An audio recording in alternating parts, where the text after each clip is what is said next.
Di pa ko naman ang assignment mo. Ha? Wala ka pang assignment? Wala pa. Ang sige to, oh. Sige, Bilisan mo. Bi. Pwede mo pahingi din ang papel mo, Bi. Grabe ka naman, nangungupiya ka na nga. Wala ka pang papel, manghihingi ka pa sa akin. Sige na, Bi. Oo na, sige na. Buti na lang, best Thank friend you. tayo.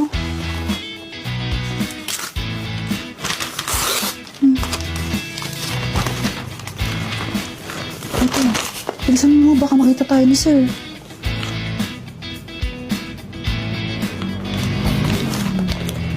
Sige.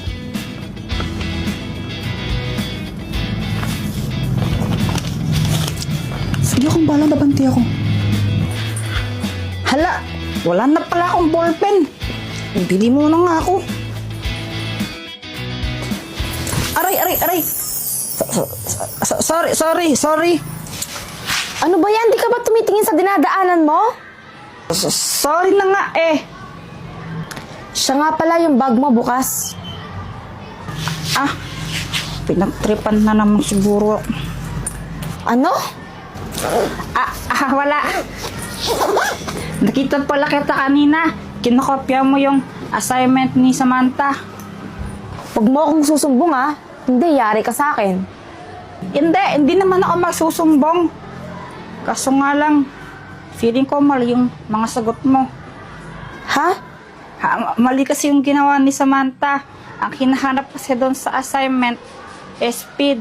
Tapos, ang formula ng speed is equals distance divide time. Ang ginawa niyang formula, yung sa time yun eh. Kaya, mali yung sagot niya. Tsaka, yung sa'yo kasi kinopya mo. Ganun ba?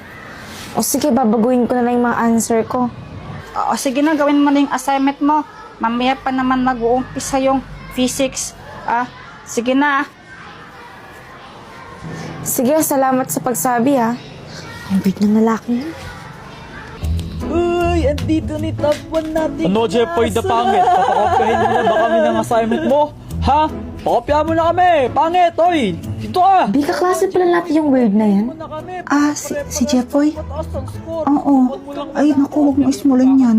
Kahit medyo weird yan, alam mo ba, consistent top 1 yan dito. Bago ka dumating, lagi siyang top 1 na wala pang nakatalo sa kanya. Talaga ba? Top 1 yan?